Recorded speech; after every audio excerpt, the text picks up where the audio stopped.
Hello, everybody. We are live. My name is Bahzad. My name is Risa. And we are here from Naked and Famous Denim to bring to you the greatest live stream in the history of all live streams, the Naked and Famous Denim Raw Denim live stream. Brought to you by the good people at Naked and Famous Denim, makers of these fine milk glass mugs, as well as other things, but primarily mugs. We're a mug company.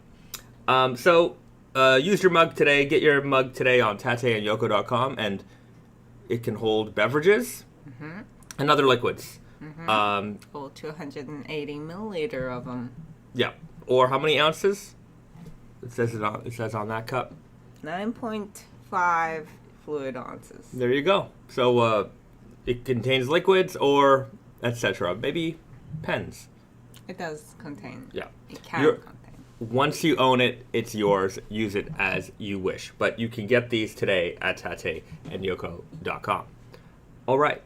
Now that we have all the plugs out of the way, the corporate sponsorship out of the way, let's get to the chat. Let's see where everybody is tuning in from. As always, not always, but most of the time, we are live streaming from Yokohama, Japan. It is Saturday morning for us. It's a sunny Saturday morning. Yeah, because the typhoon's gone. That's right. We had a nice typhoon yesterday, so it was pretty wet out there, but I would have to say, not the worst typhoon I've ever been in. Yeah, well, it didn't really, it's often the case that when, they're just talking about it, oh, it's a big one, it's gonna come, it just, changed directions. It usually just goes that way. Yeah. The other thing that they were talking about on the news here in Japan last week was the mega death earthquake that we are anticipating. So I thought, oh my goodness, we've got mega death earthquake imminent, and we've got typhoon coming. I thought that they would converge and we would be dead. Turns out, not dead. As you guys can see here, evidence of us being alive. That's not to say that the mega earthquake can't hit during this live stream. We haven't had one yet.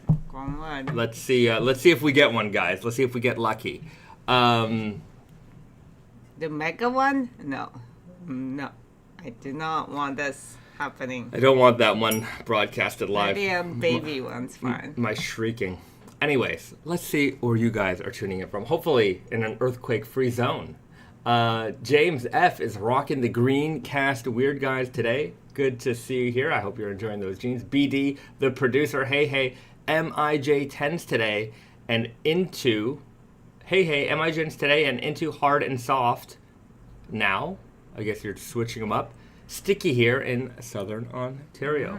Still humid out there, really humid out here, so you can imagine. Canadian Penny, still wearing my Craftsman Easy Guys. Currently quintuple cuffed to get air on my ankle. Thinking of going all fall and winter in them to progress the fades I'm starting to see on the thighs. Yeah, a denim weight like this, I think it's like 10 ounces, 9 or 10 ounces, I don't remember right off the bat. Yeah. You could wear this all year. Yeah. Remember, this was the weight. This was the heavyweight denim weight of back in the day. Yeah. Spring, summer, fall, winter, it's going to handle it, no problem. Yeah. Back in the days when the global warming wasn't caught up yet. Yeah. Back in the days when the heating wasn't so high quality yet. Right. So remember, these guys, this was made for rough and tough environments, hot and cold. That's to say we're also probably not out in the cold all day. So a weight like this is going to be just fine if, you're going in from the car to the grocery store or the office or wherever you're going or the metro. You'll be fine. So long as you're not waiting for that bus for 30 minutes out in minus 30 like I used to, then it might get a little bit light for that. Sure. Those were rough days. Yeah. But what jeans can you be protected from? Yeah, you got to layer up. You got to get the long johns underneath on days like that. That's you got to get wool things or something. Yeah. Some kind of thermal layering device. Yeah. Shang style. Good to see you. Morning, everybody. Checking in from Sydney Airport wearing the island blue stretch plus the ultralight tech jacket for my flight to Asia, going from winter to summer in a few hours. Oh, that's nice. That's a nice feeling. That's it. I remember one time, a lot of these stories going through, I remember. It was like a November in Canada, and we came to Japan. Yes. I think we've mentioned this story 100 times, but it was freezing in Canada. Yeah. And then we landed in Japan. It was like 14 or 15 degrees, and I was like, this is summer. It's amazing. You were wearing tank tops, and we thought, we as in, like... Japanese people. Yeah, thought it was just you were nuts. I was nuts. But it felt really good to be out of the minus temperatures and back into positive. To be fair, land. Brandon was also wearing a t-shirt or something like that. It was great. It's like, why are you... I'm wearing a leather jacket. Stephen Kopacam, my next purchase will be the Shinigami. Can't wait. That's it. Those will be coming hopefully in October. I don't have them on my internal release schedule just yet, but they will be coming fairly soon, in time for the colder months, that's for sure. Hey everyone, today I'm enjoying my MIJ12s in sunny California. Nice. There you have it, the MIJ12s. I don't know. I see a lot of MIJ12ers in the chat. Yeah. Good to see you guys. I hope you're enjoying them. I don't know how many we have of those left. I don't know offhand. We can double check. I thought we were relatively good still. Are we? But that was a long time ago. That was a while ago. Right? I think we're doing okay. Let's take a look at the internet website. Hold on a second. There we go. There's the internet website. The MIJ12. You can see it's starting to sell down in certain sizes. True Guy 31, 33. Yeah, it's kind of patchy here.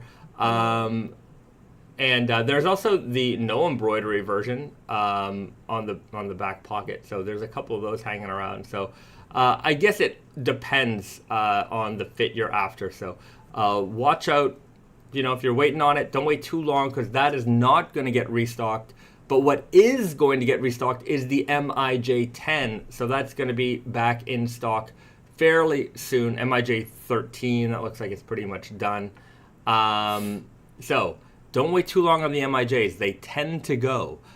We try to stock as much as we can, but yeah. But MIJ10, our idea is to restock it. Maybe not, always in stock. Yeah. But we will reproduce it. Yeah. And the MIJ10 will be back in stock on August 29th. So if you're looking for an MIJ, you don't have to wait too much longer for that. Invis Ian's DC's is in the house. Here's a good question. SSG Films. Anyone know any tips for dyeing jeans? Dyeing jeans. Okay. Well, if you want to dye your jeans, here's the real question. What are you trying to get out of them by dyeing them? Like, if you think you're going to get them back to okay, they're raw again, and then I'm going to fade them, that's not going to happen. Because if you garment dye that jean, that dye is going to seep all the way back into that fabric. And it's going to produce a pretty uniform color. If you do it well, though. I mean, if you were going to do it at home, it's very difficult to dye something uniformly at home. You should use RIT dye, R-I-T. I can look it up for you here on Amazon. They have it for sure, or maybe they just have a website. So this company makes all kinds of dyes for your for anything. They can dye anything. It's all home stuff. Here you go. So this product, RIT dye. It's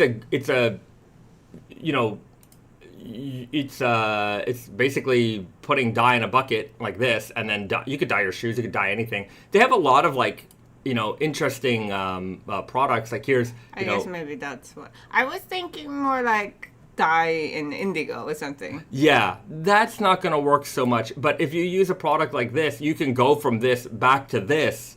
It's going to look pretty dark. I mean, it's not, in my eyes, it's not really that raw denim shade, but it's pretty close. But it's not going to fade anymore.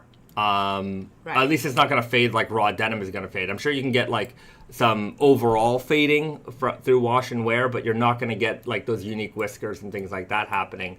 And yeah, they have, you just buy the product, it tells you what to do, and you do it. Here you go. Make a bucket of dye, dip the garment in. You're gonna leave that around, and then you have to like use a color stabilizer, which they also have. Yeah, is that it? Color dye fixative. So you're basically going to dunk the garment in the dye, let that sit there for a while, take it out, rinse it, and then you put it in another bucket of the color fixative that like settles the color, and that makes it so that it won't fade away. So yeah, you could do that. You could do that to your sneakers, but Ritz dye makes like a good home dyeing product. It's not like indigo dyeing, but you can change the colors of your things. I also think they have like stuff to like dye plastics and things like that. I don't know how well that works. I've seen videos and apparently they do all right. But if you want to dye stuff, look up RIT, the good people at RIT. No affiliation. I just like I like their content and I like their products. So there you go. Toe for Cobra, any chance of us getting a Brute patch mug? That's a good idea. That's a good idea. So there is a chance. There's a chance. Christopher Colon writes, hello from San Francisco. Good to see you, my friend. Mike in WPB writes, we need your coffee making process to start stream.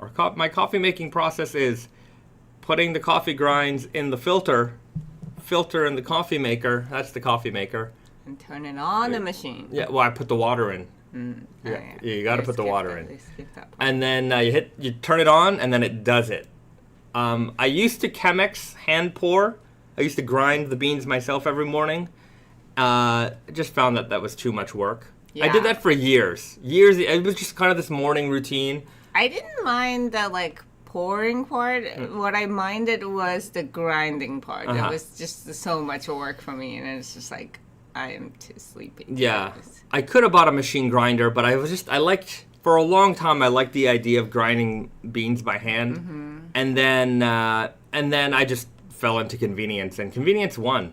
We have a coffee roaster next door to us, and we go once a week or something like that, order our coffee, they roast it on the spot, they grind it for us. So everything's very, very fresh. Yeah. And it doesn't do the super fine grind that they do it. You can even specify the grind coarseness. Yeah, we do it a slightly coarse than regular, but even the regular ones, it's not. I hate that powder. Yeah.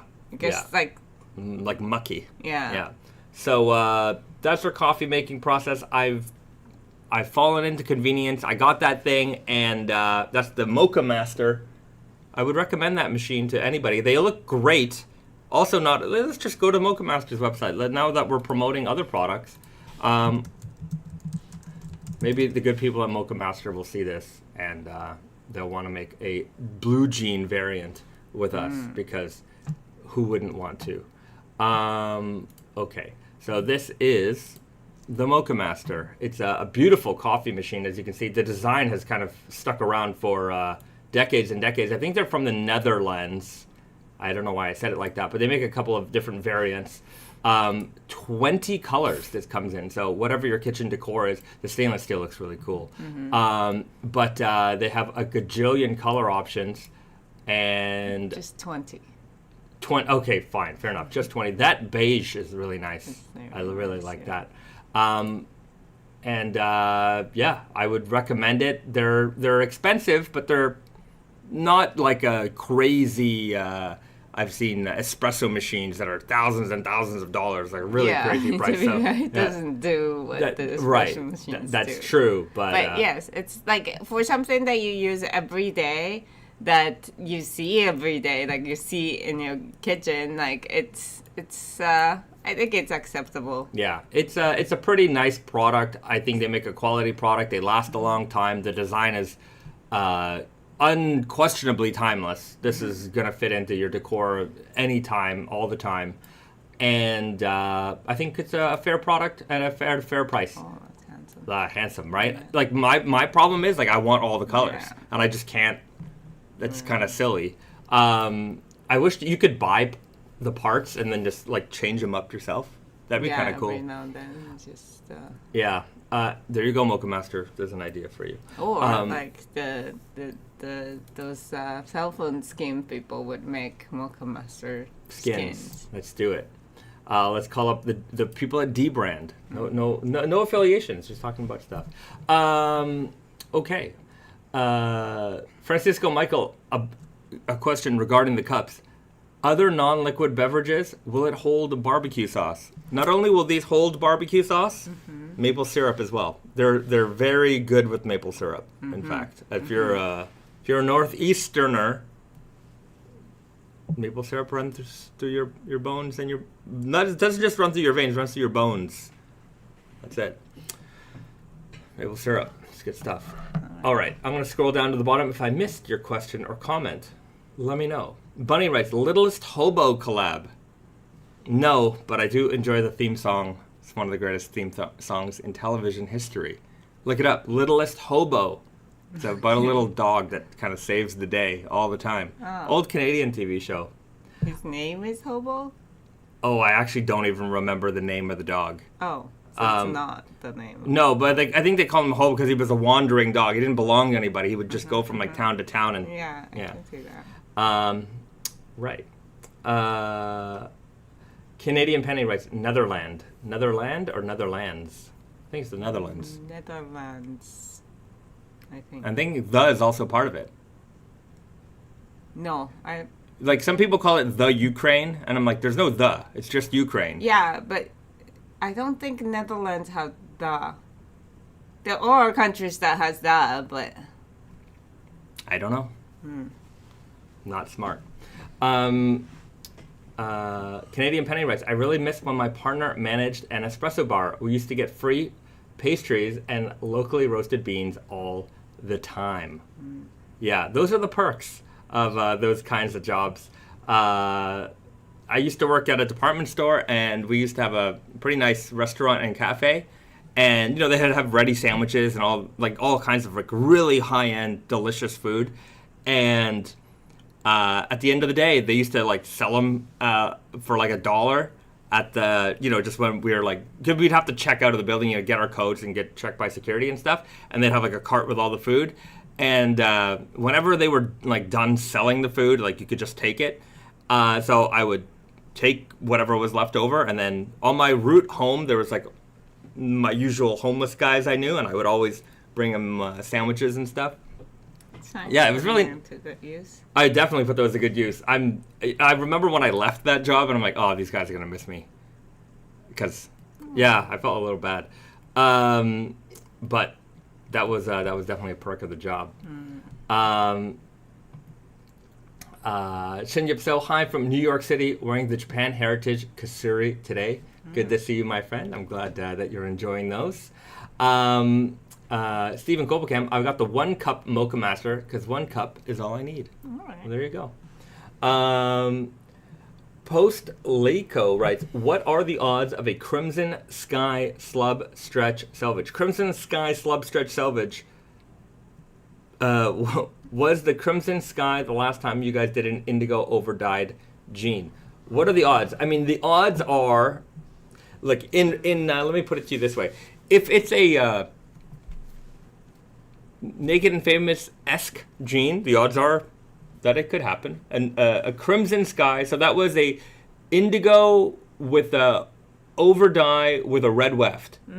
So to do a slub stretch selvage version of that, I could see that. We've actually never done like an over dye slub stretch selvage. So that's something we could definitely explore. Slub stretch selvage has not seen a red weft, which almost everything that we make, every series, eventually gets a red weft. Yeah, that's true. And Slub Stretch had so many different kinds of weft. Yeah. But I guess not red, huh? Right. So chances are it's a non-0% chance, I'll put it to you that way. Diego Gutierrez writes, just ordered the MIJ12s, my first pair of selvage denim So excited. Wow, you went with the... You went with a pro model right at the Yeah. start. Good for you. I hope you enjoy them lots and lots and lots. Those are great jeans. Great jeans to start with. It might set your expectations really high going forward. Yeah. Yeah, that's okay. No, it's good. Good. It's a good thing. You did your research. That's for sure. I like when sometimes people just dive in. They're just, sometimes people are like, I got my first pair of like the elephants. I'm like, that's hardcore, right? Yeah. But it shows that person they were online and they didn't just stumble upon it. Right. And you might, figure that you have to try a lot of things, I feel. But you can start from top. You can start from, mid. You can start from anywhere. Right. Yeah, Diego writes, thanks. That's the idea. Months of research. Yeah, well, it definitely paid off, and I hope you enjoyed the jeans.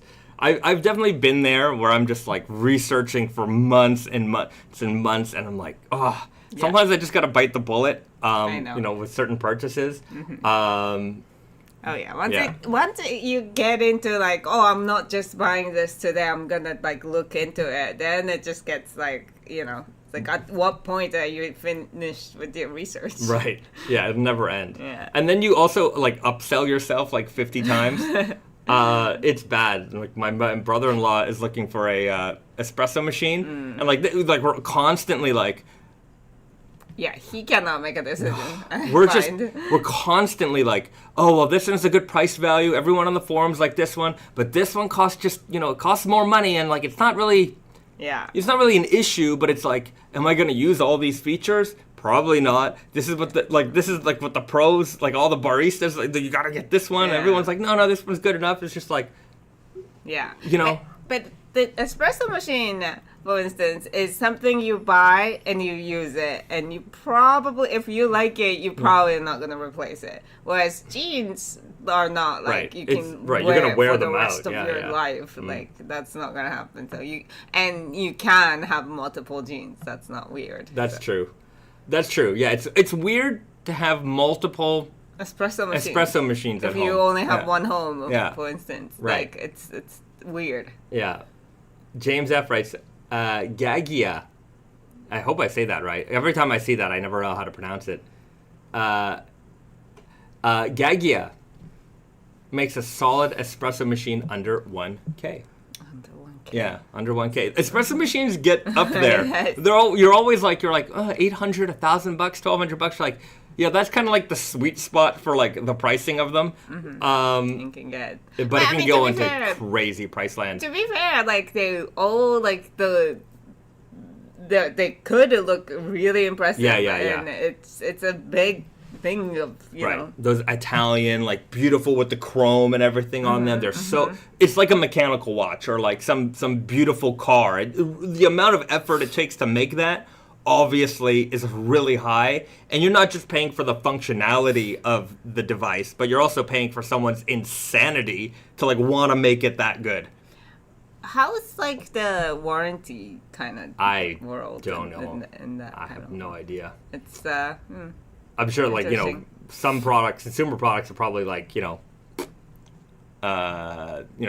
warranty. Some of them maybe more, depends on how elaborate they are. Stanley writes, I work at Starbucks. Our espresso machines are over $50,000 each. They can afford it. Yeah. Something tells me you guys have a little more budget than the average home But also, person. I mean, like you have to have like the, most... Admittedly, one time there was a Starbucks like close to our home that was closing down, and I thought I was being sneaky by like, hey, what are you guys doing with all the stuff after you close? And they're like, oh yeah, we're having like some kind of sale for it.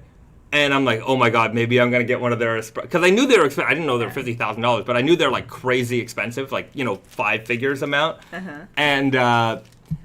And anyways, they're like, oh yeah, we're having like some auction, and they never let me know. I gave them my information, and well, I mean, maybe they thought like, oh, this guy might be like a coffee shop person, and that's like they figured that it was just personal person. It's like, well, there's no way this person's gonna spend that much. I don't know.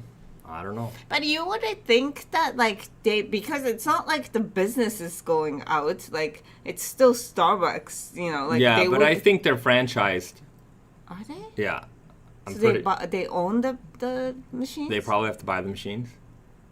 Yeah. Yeah. Canadian penny, $50,000 and Starbucks still can't make a decent espresso. Decent? Come on. Let's not be too harsh. Maybe your location stinks. In Tokyo here, there's this Starbucks Roastery Reserve. And, you know, not sometimes, but like practically all of our friends who come to visit Japan, you know, we kind of have like this tour, you know, show us around, we have this tour, and we always end up at this particular location, and like we always preempt it, we're like, we're going to take you to Starbucks, and they're like, you know, oh, I've seen a Starbucks before. I'm like, you haven't seen a Starbucks like this before. It's insane. Hold on. Another off-tangent topic. Let's, This is probably one of there are like different roastery reserves in the world, but I think this is probably one of the best, if not the best. It is.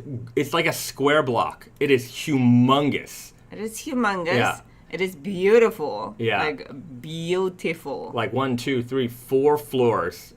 You guys got to show more pictures of the building, guys. Come on. What's going on here? Maybe go to Instagram. Instagram? Why don't I see it? Go down. No, that's probably just going to take me to Starbucks. Really? Yeah, Starbucks J. No, just go up then. Anyways, you guys are going to have to do your own research, but this thing is gorgeous, and maybe they're like, you gotta come here. maybe, but I don't know why you would not have... Oh, here it is, the design. Oh, there's a whole video. I'm not going to play the video, but they've got like all these copper stills inside, and it's gorgeous, as you can see, but you're going to have to watch the video, I guess, because my description and these photos aren't doing it for me. But a beautiful store. Anyhow, Starbucks. You know, the thing is, there's a lot of crossover between coffee lovers and denim lovers. Like, it is very high, that crossover. I definitely found myself into coffee. I don't know, it was like the 2010s when I first started caring. Mm-hmm. You know, it was also like there was a phase in, like, you know, it was like third wave or whatever. Like, you know, it wasn't necessarily third wave type of coffee you were into per se, but like, you know, that culture was big. Right. Everybody was into it a little. Yeah, I definitely like got the bug. I bought like a Chemex. I had the AeroPress. I had a siphon filter. I bought all the gadgets and toys, and I was just having fun like making coffee. Mm-hmm. And I definitely chilled out since then. Now I'm just like, yo, put it in the Mocha Master. Good to go. Everyone's like, oh, a coffee machine here. I'm just get the Mocha Master. Just buy that. You're going to be happy. It's good. And it's like, because we're here all day. Right. Basically. So we want to have more than one cup of coffee. Right. Just makes sense. Yeah. Canadian Penny, at good cafes, staff are constantly testing the espresso and throwing out pulls that didn't meet standards. I've never seen a Starbucks barista test and pour out shots. Well, I don't know. I'm not a mega coffee expert on that. I'm going to be honest with you. I can't tell the difference. I also don't drink espresso. You don't drink espresso. No. Like we sometimes drink like latte or like cappuccino, like espresso based drink, but on its own, I never do that. So it's hard for me to tell. Yeah. Stephen Copacam, drip coffee with a milk frother gets you 90% of the way there. Yeah, that's what I want. You know, for me, in almost all the products in life, I just want the ones that are, you know, on the ranking of like, here's like S class, like top level A, B, C. Just give me like a B plus, A minus. I'm happy in that range. Get me most of the way to the top, because the cost difference from here to the top is like, in anything, it's like you get to a certain point where like it's really good. And then it's like, to get to like the maximum level, the price difference is like a huge leap. Yeah. And I'm like, I'm good over here. And sometimes I don't even know the difference between like being at that level and being like a couple levels down. I just know that everyone says that this one's good. I'm going to go with what the consensus is on this one. Exactly. You just don't want to make a decision. So like you are like kind of leaving that small decision up to somebody else. And it's like, okay, you tell me and you think it's good and I'm fine. But when it comes to like, like home coffee and stuff like that, or just coffee in general, to be fair, it's like you drink that every day.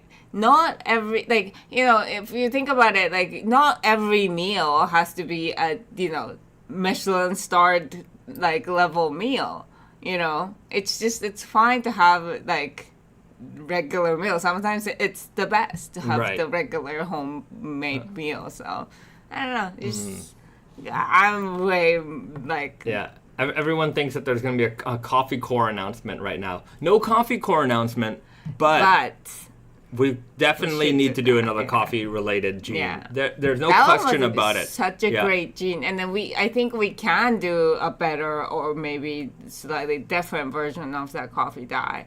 Maybe more interesting texture or something like that. Yeah. So I'll put it on the list. The to-do list, and that is to make another coffee-related gene. I think that there's so much crossover in our communities, and we all seem to love coffee. The only person who I know who, like, just refuses to drink coffee is Brandon. Yeah. Just will not, he hates it. He will not drink it. Or tea. Yeah. I've known people who don't drink coffee, but people who don't drink tea also, like, in conjunction, like, it's just, like, it's so weird. Yeah. Brandon's go-to phrase is, I would rather have a Coke. And I'm like, yes. Okay. Or hot cocoa. Yeah. He likes hot chocolate and Coke. Yeah. And it's like, which I also like. I like both of those things, but sometimes I don't want. Anyways, it seems like a weird, like, alternative. To be fair, though, I think that thing for him is like you not cutting your hair.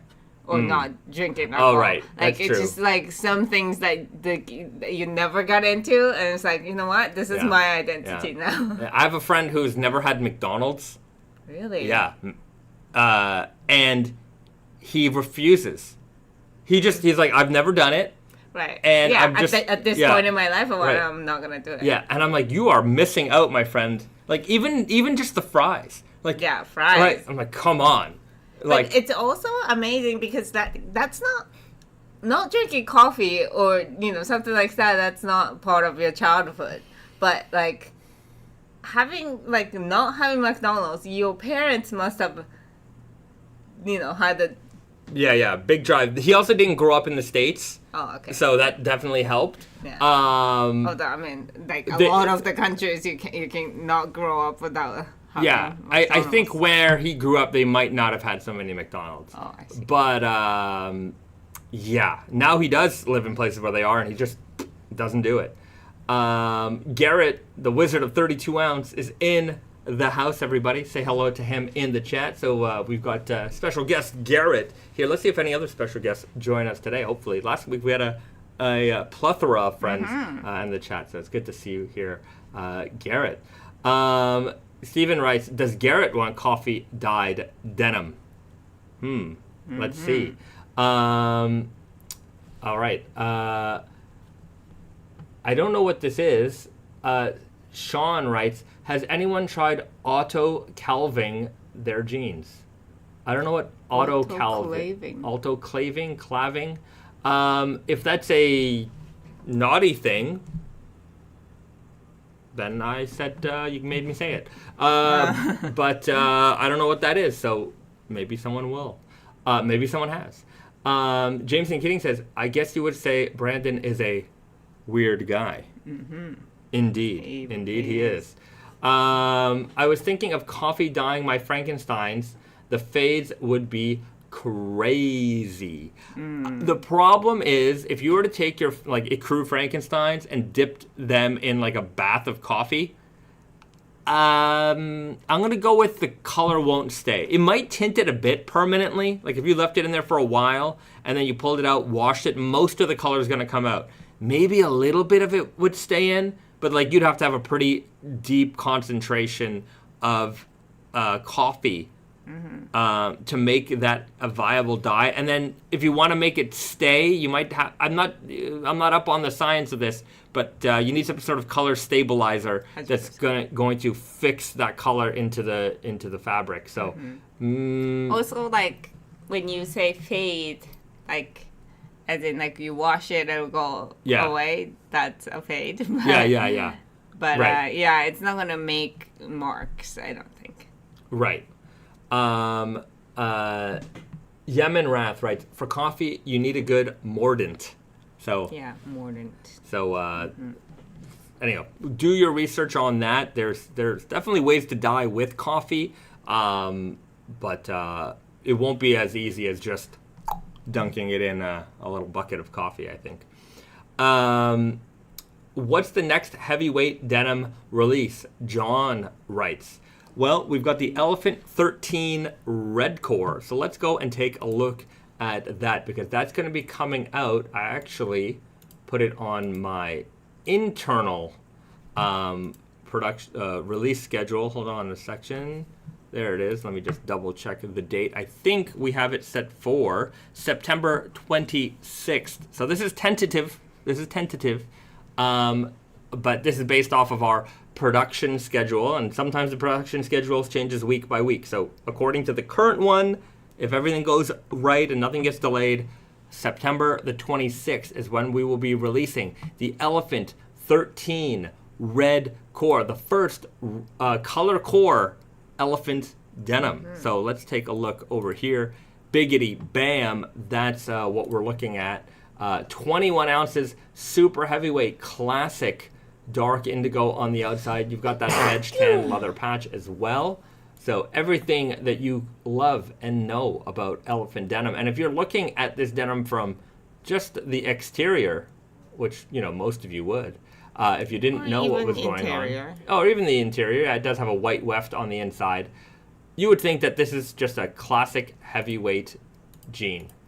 And you'd be wrong, because it's not. This denim is going to fade, like this little red pillow we've got back here, bam, to red. So the internal core of each yarn on the warp side is dyed red with a permanent reactive dye. So as that indigo fades away, the red starts to show through. And you can see here, it really shows through. This is being wear tested right now by one of our staff's friends. This guy is a concrete worker, he's a construction worker. So, you know, they put a little bit more wear into their jeans than others. But this is after a month and a half of wear. 1.5 months, and you've already got this level of destruction. Garrett says Monday we will have the full faded pair to show off. Well, there you go. We'll have even more photos. And just an incredibly faded pair of jeans, but even more so after a month. And I think part of the reason why, of course, is his job. That's going to help accelerate this. But the other part is because the yarns are so thick. When you're dealing with elephant denim, we're dealing with really, really thick yarns, and you can reactive dye that. But getting like indigo penetration on a thick yarn is actually very hard. So it really only hangs out on the outer edges of that yarn. So you've got a lot of red that you're dealing with on the inside. And so that's why it's going to fade fast. And that's why heavyweight denim tends to fade quickly as well. But now you can really see that red on the inside. And we've got the behind shot here. You can see his phone. It looks like a pretty large phone, maybe a big iPhone. The veg tan leather patch is, we put in some work there as well. As we go down the jean, you can just see how much indigo loss there has been. Look at the stacks. Look at the combs here. Classic. And just a beautiful, beautiful fade. If you're looking for an interesting fading jean, the red core is definitely for you. And now we're going to have it in heavyweight form. This is a great one. Like if you want to, join a denim fading contest, you're going to catch a lot of eyes with a pair like this. So this is going to be coming out soon, September the 26th. That's the next drop for the Elephant Denim. It's our next heavyweight drop. After that, we'll have the Shinigami Selvage, which will be an 18-ounce heavyweight big slub black. Any other? And then we've got Michael Myers for the Halloween collection as well. So there's like 16. I don't remember the weight right off bat, but it is. It's on the heavier end. Yeah. So there's a lot coming out this fall, and then we'll have even more next fall. So fall is always heavyweight denim territory, and we've got a couple of really nice ones coming off this season. So there you go, Elephant 13 Red Core. A couple people are asking about Halloween jeans. Yeah. They should make it.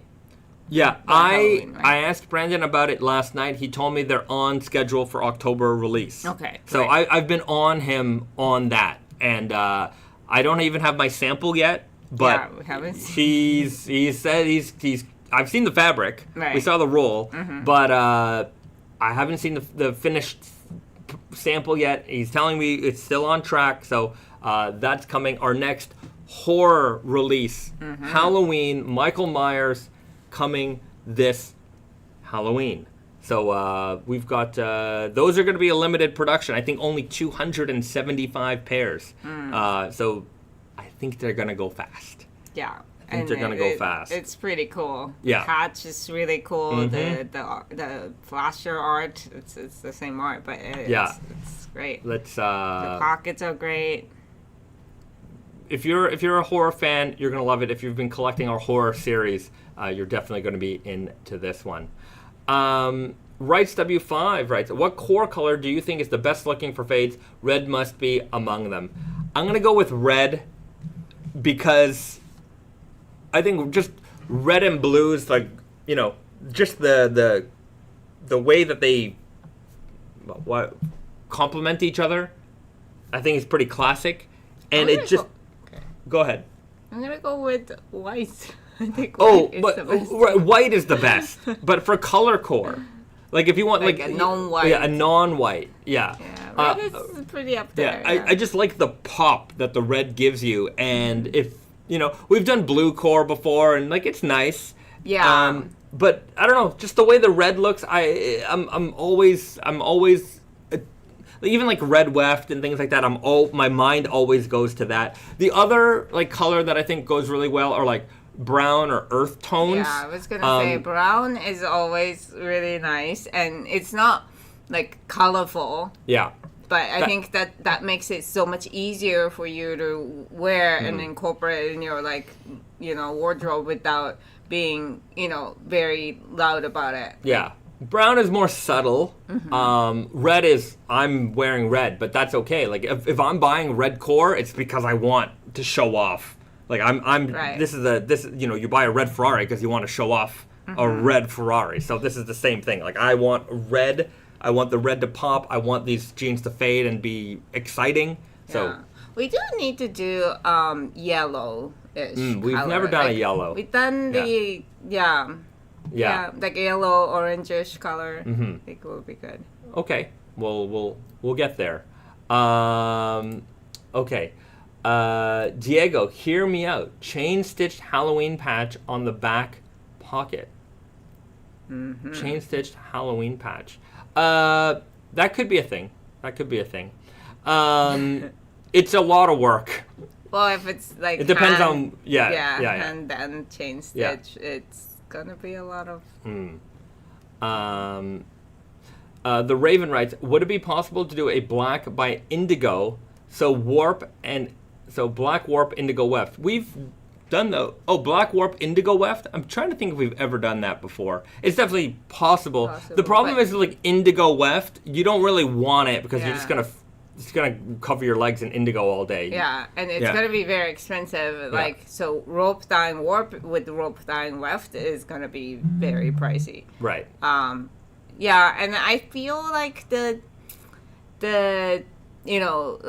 results, the reward is not really worth that. I feel maybe. But black by blue is definitely by blue, black by yeah. navy. But in like an actual indigo, sometimes people say indigo, but what they're really asking as far as the color. Black by blue, have we ever done it? I don't remember. Indigo by black, obviously we've done that a bunch of times. But yeah, good idea there. Garrett, black, orange core jeans sound great. The problem with black and core, you cannot do a core color with black dye. It doesn't work. So it on paper it sounds great, but it's not something that you can actually do. So it doesn't work. Well, no, not now. Yeah, not now. Not with the current state of technology. So yeah. I wonder why though, because I understand why black cannot be a core, but I don't really understand why black cannot be outside. I don't know. It just hasn't. It's not something they've been able to do for us. So that's it. SSG Films, wishing you guys do a Freddy Krueger collab again. I definitely missed out on that one. Yeah, maybe one day. Who knows? You know, there was like even with all the horror stuff, there's always the sequels, right? So maybe there'll be a sequel one day. But for horror, I mean, for me, the ones that are left to do are Scream. Got to get Ghostface. Texas Chainsaw. And then get into Alien. Like sci-fi horror. Right, sci-fi horror. And so for those people who are about to tell me or ask me if we've seen the new Alien movie yet, the answer is no.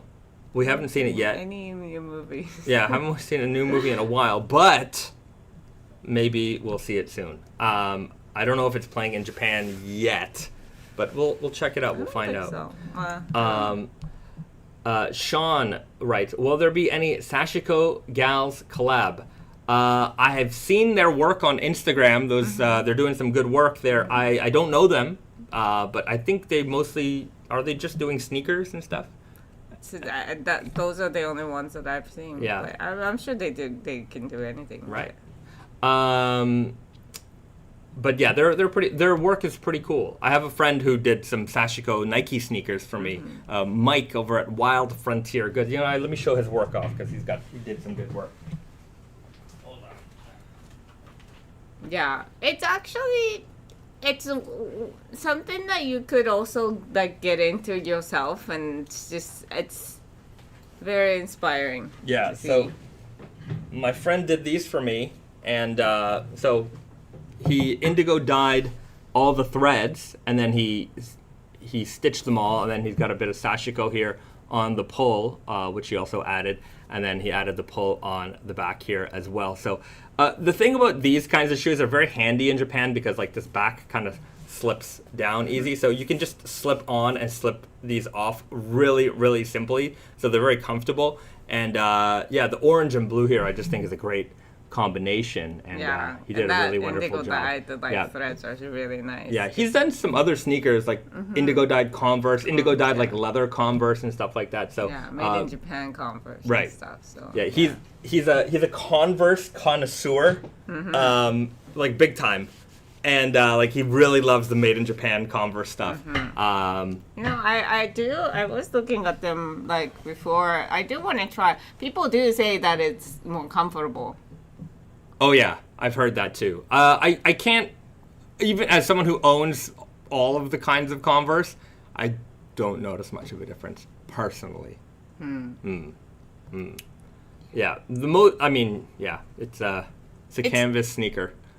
Yeah, but like Converse, like I don't know. To me, it's never been like that comfortable. It's not uncomfortable, but it's just never been a selling point. So I'll give it a try. Yeah, the Raven. Is it hard to wear shoes with laces while living in Japan? It's not hard. It's just that if you're going to like an unknown restaurant, like you don't want to risk it. Like if you're going to like your friend's house and then like staying there for a few hours, then yeah, it's fine. But it's like going in and out. Yeah, if you're going in and out of places, like if you're even going to like the clothing store, like you're going shopping. Like that's true. When you have to try on, you got to try on clothes. If you're trying on a T-shirt, take off your shoes. Like Yeah, because you cannot go into the Right, you change can't go room into with the it. change room with shoes on. So take off your shoes. Okay, put them back on. Okay, I'm gonna go to another store. I'm gonna go try something else on. Take off your shoes. I'm like, ugh. You know what? I don't want to try anything on. I just Sure, shopping is Yeah. actually the worst So- than restaurants. but yeah, you're right. Like there are like random restaurants where it's like, all right, take off your shoes, and like it's fine. But if you're out and about, you know, you're going shopping, you're going to go find clothes, you're going to go to the restaurant. Like there's all these situations where like those shoes might have to come off, and it's not like, you know, when you go out for the day, you put your shoes on and then you take them off when you come home. That's a reasonable amount of times to take your shoes on and off. But if you're doing it all the time, sometimes it gets a little annoying. So I prefer something I could just slip into. Yeah, that's a good yeah. Japan travel tip. Yeah. Yeah, high tops. Yeah, lace With up, lots of high laces? tops. No, that's not. I love them, but they're sometimes more work than they're worth. I'm past the point in my life where fashion over function. I'm way past that. Yeah.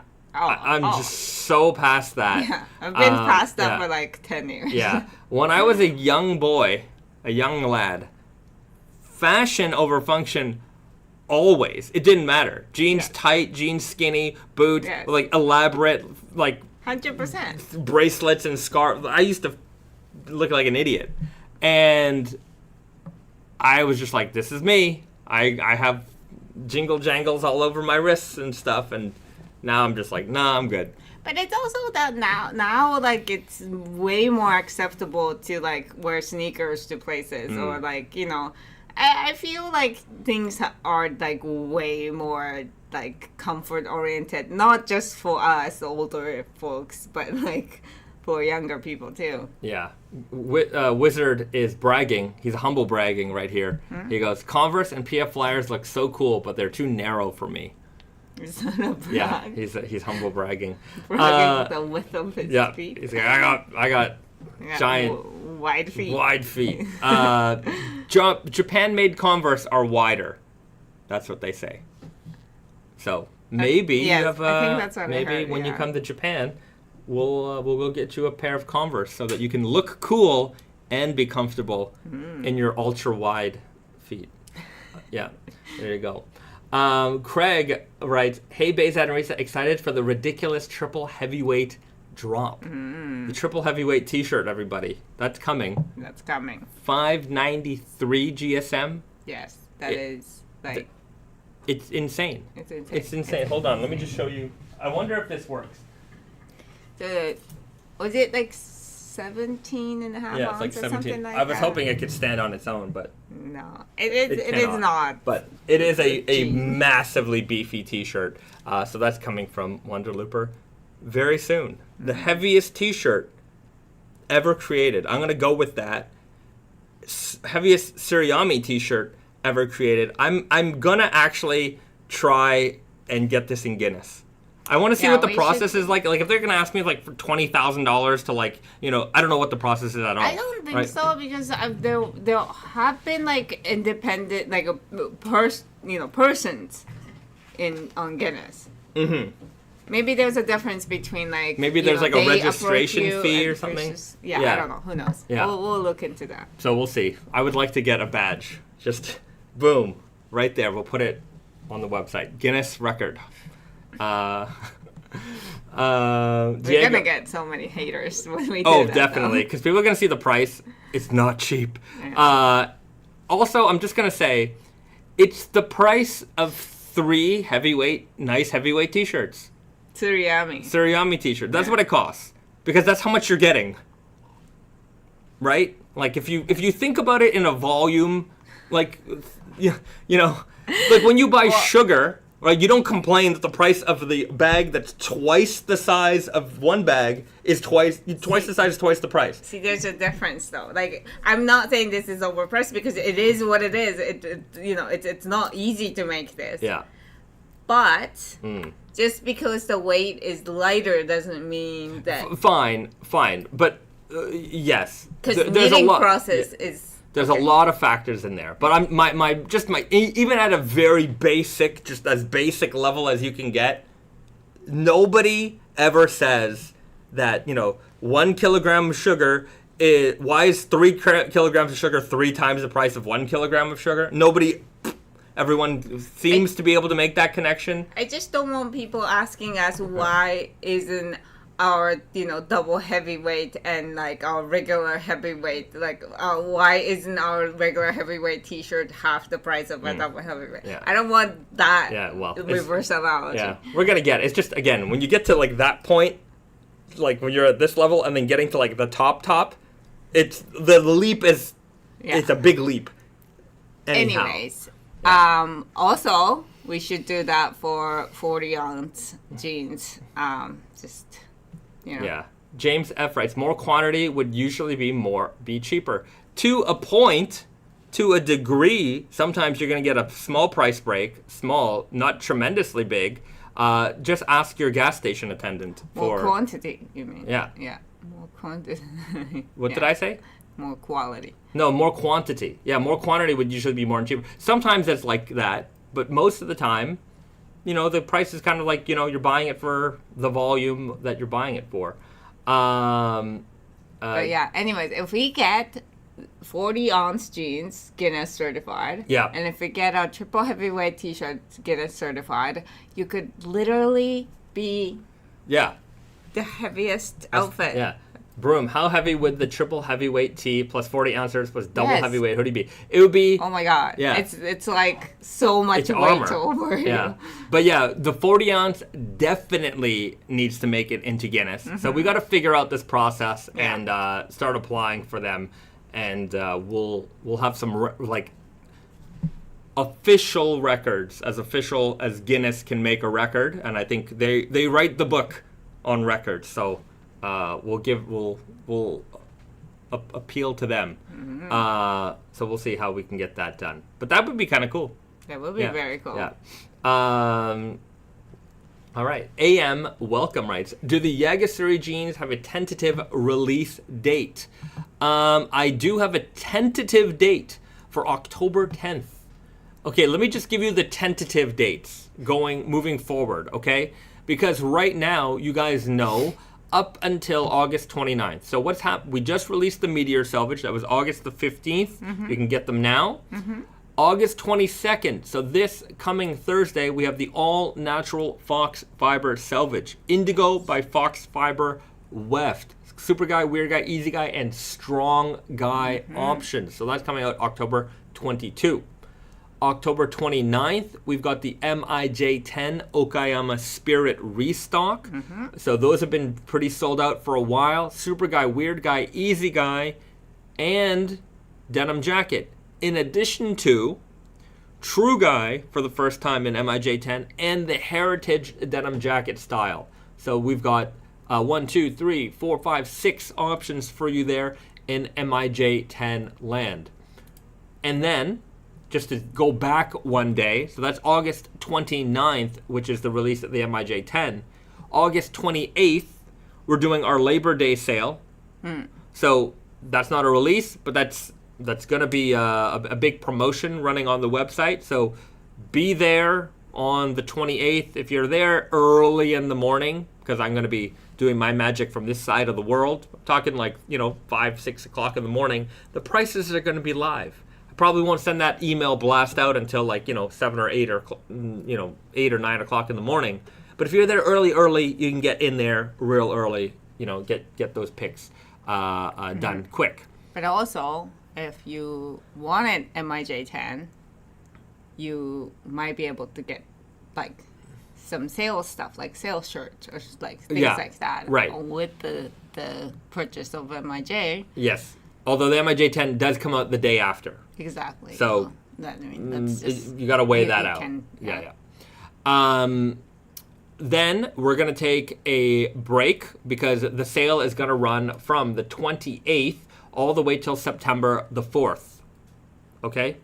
The following week, September the 12th, we're going to release the Blue Comfort Stretch Selvage. So this is the follow-up to the Blue Comfort denim that we've done for a couple of seasons, and that was I think it was 14 or 15 ounce, something like that. So a heavier weight, power stretch denim. It had a lot of flexibility in this fabric. Yeah, it's very stretchy. Yeah, when but you say power stretch, yeah. it's like the stretch Performance level is, stretch. Yeah, big time stretch. But it felt like denim. That was the thing about this stretch denim, that it didn't feel so plasticky and like elasticy like some other like high performance stretch jeans do. They didn't feel like jeggings. They felt like raw denim because they had that heft to them. The only problem was we couldn't make them selvage until now. So the selvage option is coming. So if you're looking for a comfortable pair of jeans, maybe you're looking for a good present for dad or somebody who's not like a typical raw denim wear, somebody who wants something clean, dark indigo that feels like jeans and not like jeggings, these are a great option because they're also going to fade like raw denim jeans are going to fade as well. Or, you know, another thing to consider is if you're a kind of guy whose weight fluctuates, these are great because, you know, if you go up and down, like you know, happens to me all the time, if your weight goes up and down a little bit, you know, you go from your jeans fitting to your jeans not fitting. Real easy. These, they're going to stretch with you. And they're not going to feel like, you know, you're being constricted so much because the stretch is so nice that it's going to move with you. So that's another great option for you know, people who just want that comfort as well. So a lot of options there. Blue Comfort is coming September 12th. Then September 26th, we've got the Elephant 13 Red Core. We're also going to release the brushed jungle cloth zip jackets. So what I'm wearing right now in that army jungle cloth material. October 10th, Yagasuri denim. So that's coming out in October. So it's going to be like 2-week intervals sort of thing. So, and then that'll be followed up with the Dia de los Muertos on October the 24th. Also, there has to be somewhere Halloween. Yeah, so Halloween's in that mix tentatively. Yeah. According to Brandon. According to me. According to Brandon. So, a lot of stuff coming. Yeah. What can I say? A lot of stuff coming. And that we still have more releases. We've got the Black Friday collection coming out. There's a lot of stuff happening this season. So anyhow, if you're what can I say? I just feel the time goes by so fast. Like, it feels like November is a long time from now. I'm like, no, November is next week. In my brain, November it's here. Like, it is right around the corner, even though it's still not freezing cold here. It's super hot here, but freezing cold weather, it's just around the corner. What can I say? I don't know. When you're in this industry, time goes by so fast because your brain is in so many different seasons all at the same time. But yeah. It won't be long. But also, you feel like, because you're talking about like 2024 since 2022, so Probably. It feels like we're still in 2024. Like, I don't know. Yeah. Sometimes I feel that way. 2024. We're in 2024. Yes, but we have been talking about 2024 since 2022, so it feels like it was like, well, like 2024 should be over by now, but it's. It will be. It will be. We just showed off spring summer 25. We're talking fall winter 25 right now. And development then, like, for spring summer 26. That's insane. Yeah. 2026. Like, yeah, in a couple of months, spring summer 26 development like has to start. Yeah, it's all coming. 24/7/24. LOL. That's true. We're working 24/7 in 2024. Oh, does he mean July 24th? Sure, that too. That passed. Yeah, that passed already.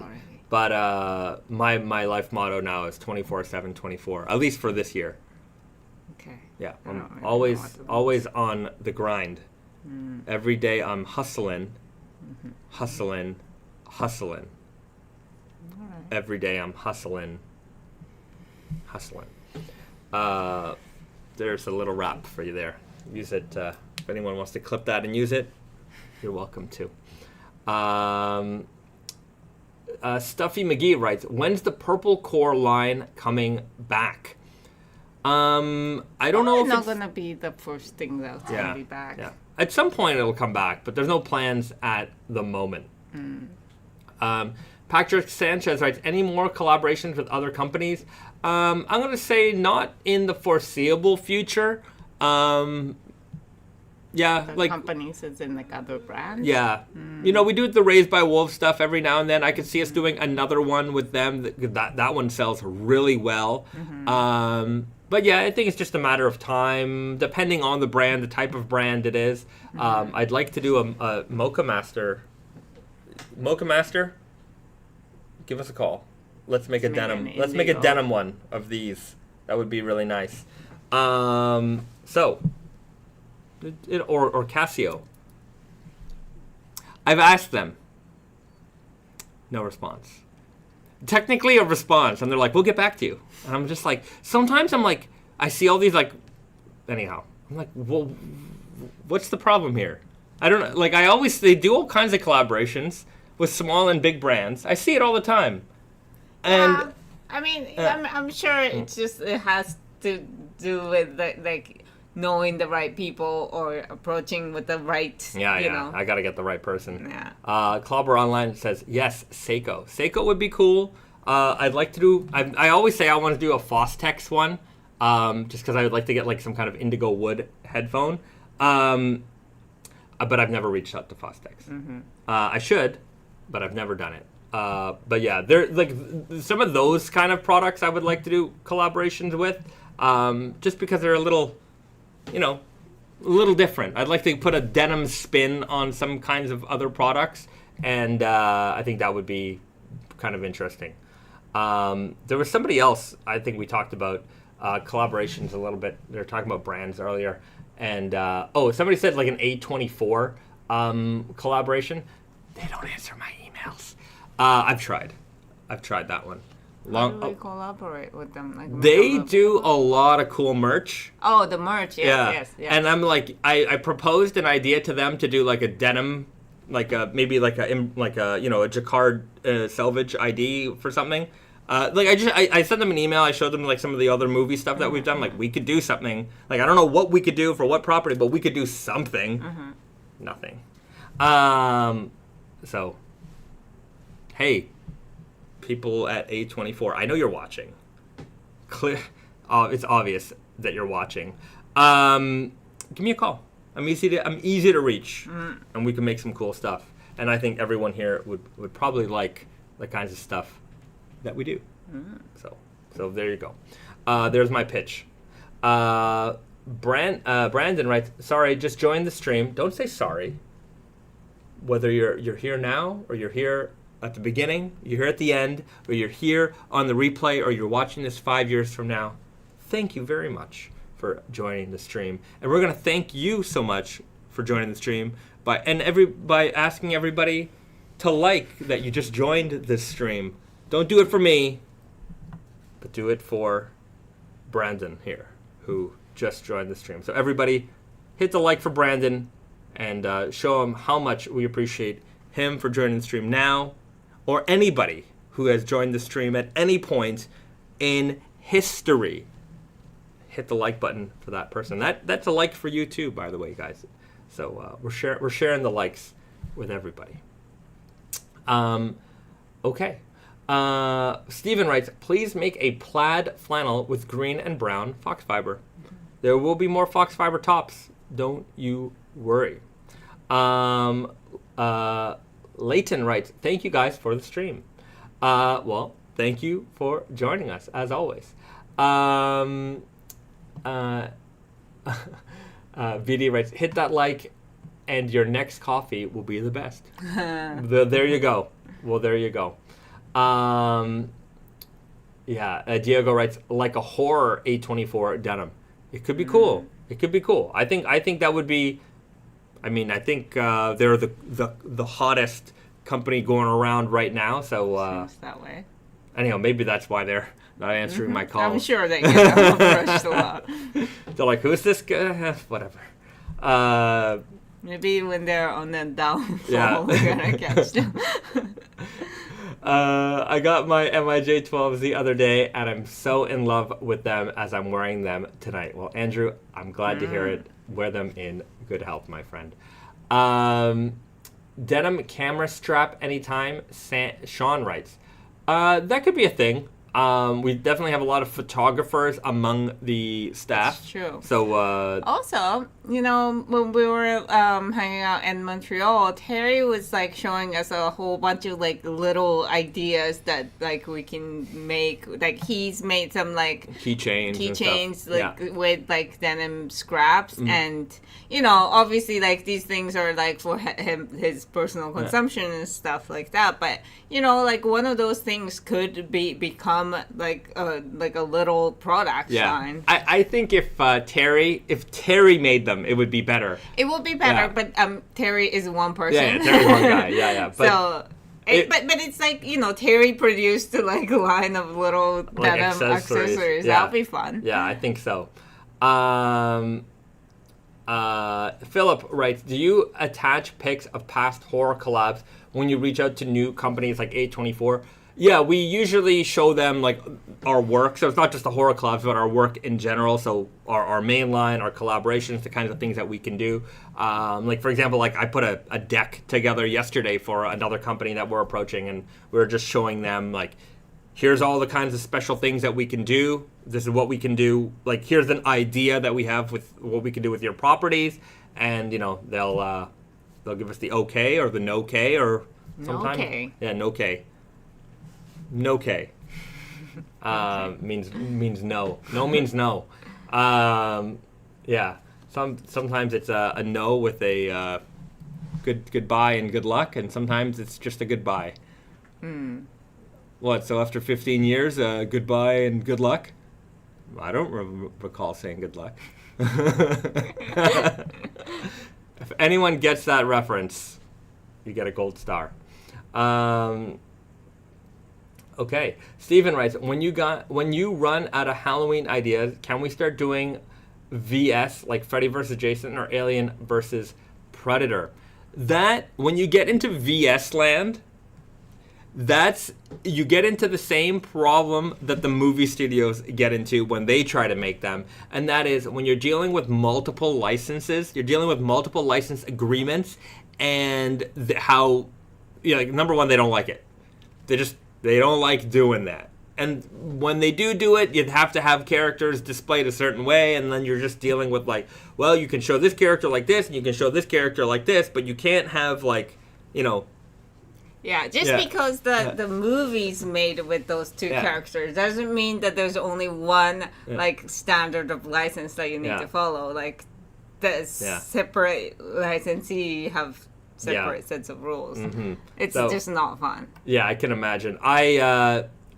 When rumors were flying around that like Marvel vs. Capcom 2 was coming out again, because that's like one of these games where like you have all the Capcom characters, which Capcom owns, but they don't own any of the Marvel characters. And like if they want to re-release that game, when they made that game, they probably had the license for those characters for a certain amount of time. Mm-hmm. And so they could sell that game for a certain amount of time. Mm-hmm. And now that license is expired, they can't sell that game anymore. Even though they own that game, they can't actually sell it like on any platforms or, re-release it or things like that. So you have to renegotiate the license, and maybe certain characters in that game are more easily licensable.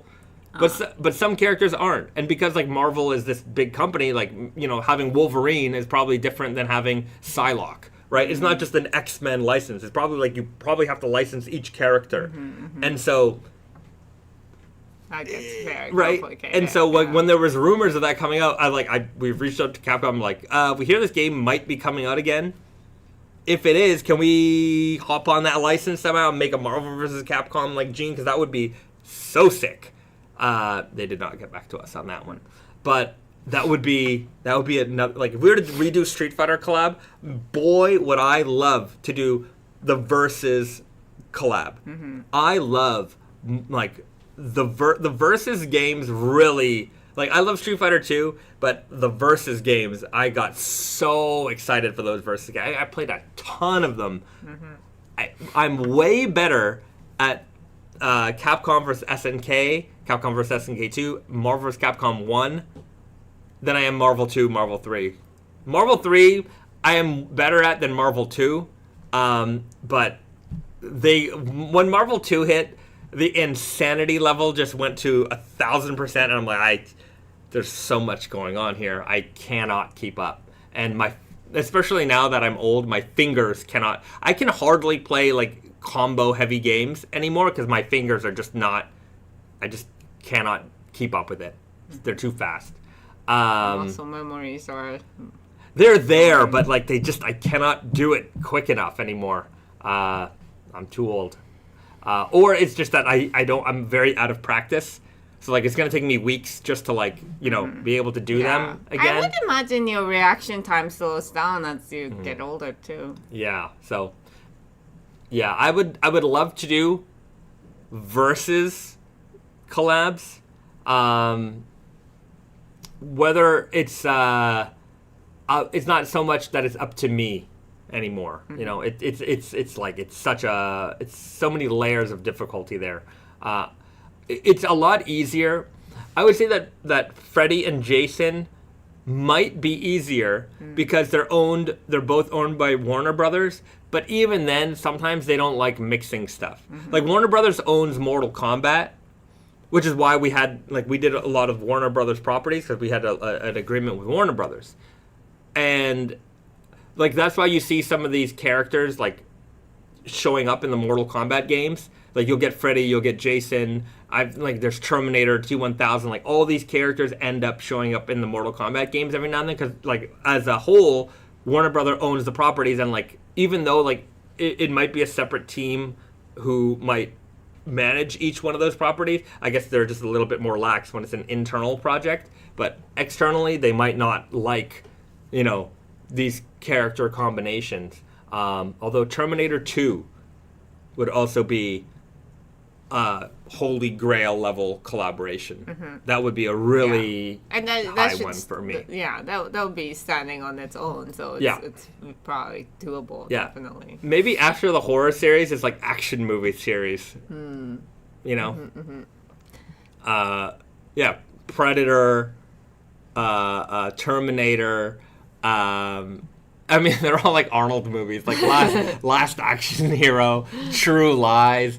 True Lies. Yeah. Die Hard, maybe. Die Hard, that would be great. I don't know how that would be a gene, though. Some kind of Steven Seagal, like Rambo. Rambo would be great. So, Rambo would be awesome. Rambo, I can see. Yeah. Like, it's a much better looking gene in my head, Rambo, than like Die Hard or like True Lies. Like, how you could. Yeah. Right. Yeah. Kindergarten Cop. Terminator and Rambo would be great. Yeah, those definitely would be very high up there. First Blood genes. I'd love it. For those people, I always point this out to people. That there is no Rambo 2. Because the first Rambo movie wasn't called Rambo, it was called First Blood. The second Rambo movie was called Rambo First Blood Part 2. And then they just jumped to Rambo 3. So there was never a Rambo 2. And or Rambo 1 for that matter. Yeah, or Rambo 1. Well, there was a movie called John Rambo, which was Rambo 4. And then I think Rambo 5 was just called Rambo. Really? No. I'm pretty sure. Hold on, I'm gonna go get my Rambo movies. Way to like confuse everybody. Yeah. It's like unless you were like alive and following during that time when it's happening, like there's no way you're gonna find like the correct order. I guess you can just figure out the release years, but also like it's not like. Speaking of sealed products, remember last week sealed. I guess because I upgraded my DVDs to Blu-rays and then I upgraded my Blu-rays to 4Ks. You've got the first Rambo movie, which is called First Blood. So everybody's seen this, of course. And then you've got First Blood Part 2. Right? Rambo First Blood Part 2. Rambo 3. Where's Rambo 2? There's no Rambo 2. Right? And then the fourth movie is just called Rambo. So I guess there is a movie called Rambo. But that's called like Something Continues. Well, the fight continues, but Isn't that it's part of the title? I don't know. Rambo. It's like this movie's called Rambo. This movie's called Rambo. So we've got 2 movies called Rambo, and then we've got a 3rd movie called Rambo, but this is called Last Blood. But there was no second blood. It's very good that it's first and last. It's sealed, like Yeah, but this was an spoiler alert. Open ending. Is it the one that like He goes he's to in the Mexico. ranch? Oh yeah, this one was Yeah. good. Actually, I like I this one. liked it, yeah. But you think it's gonna continue? But not with him, right? Why not? I don't know. He's old. Man, I can see Rambo in a wheelchair, like taking on. I want to see Rambo go back through time to fight gladiators and stuff. I wanted to see Rambo versus 300, where it's just One guy. Rambo versus the Persian Empire. That would be amazing. At some point, somebody needs to make like fantasy movies where they're just like, films. yeah, where it's just like in comic book land, maybe you would have like Rambo through time. But imagine somebody made a movie where it's just like, yeah, this is stupid, we get it, but this is amazing. Rambo versus the Persian Empire, 300 style. Let's go. Or Rambo in Gladiator, right? Mm-hmm. Rambo is just thrown in there, and he's like, "Well, with all that like technology, like computer graphics, like that level of like high, technology available today. Like I feel like somebody can make that. Maybe not gonna be like blockbuster quality, but I feel like that could be made. Yeah, maybe one day we're gonna be able to do that. Fan level made. Even I want to see it Hollywood level made. I want them to take the risk and just make it. Make the fantasy film we all want to see. Rambo through time. Rambo versus Jurassic Park. Rambo would be awesome in Jurassic Park. Imagine that. He's fighting velociraptors and T-Rexes, Vietnam veteran style. Who better to fight the dinosaurs than Rambo's our last hope. Right? They send him over to Jurassic Park to handle the situation, and he does. Right? All right, guys. When I'm president, it will be my first act, is to make this film happen. The Rambo before the last one had a director's cut that was even more violent than that one was. Yeah, this movie doesn't mess around. Like in the first 3 minutes of this movie is just This is the one where he's like in Myanmar. Oh my God, that one is nutso. I saw that in theater and I was like, whoa, that is crazy. Yeah. I feel like I've seen this. Yeah. Rambo versus Turok. Turok Dinosaur Hunter. Give me that. Let me be in charge for a day, guys. Just one day. You know how much better the world would be if I was in charge for just a day? Can I make a movie in one day? Oh, well, I would at least get it greenlit and put through. Yeah. Be amazing. Rambo vs. Jurassic Park, Last Hope should be an immediate prequel to Star Wars Episode 4, A New Hope. It's Rambo's entry into the Star Wars universe. It would be amazing. Amazing. So let's add Rambo to everything. But yeah, Rambo as Jeans, I will greenlight that idea. Maybe we're gonna have to try and we're gonna try and make this happen. I gotta send an email or two. Okay, see, this is what happens on these live streams. Kung Fu collabs would be epic. Stephen Kopelkamp. Sure, I would like to do like even some old school Kung Fu movies. That would be a lot of fun. Although, yeah, I think, here's the thing. I think culturally, more, like, as much as, like, I like those old school Kung Fu movies and, like, Jet Li movies and, Chow Yun-fat and, like, those guys, I wonder, I don't see a lot of those movies being, like, pushed in the West anymore, right? And I wonder, like, I feel like young generations don't even... Like I don't see them referenced so often. Whereas like Rambo just is like this iconic, very very iconic character. Like or like these action like Western action movie types versus the kung fu movies. Yeah.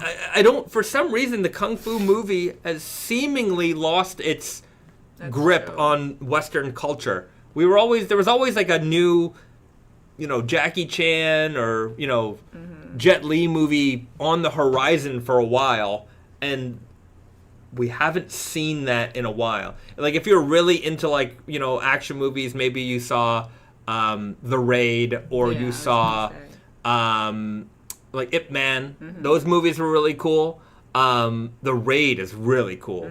I don't know if you guys have ever seen that movie, but yeah, that's like those two are the only like modern like kung fu movies that like martial arts kind of movies. But I don't even think they hit like they're not at like a.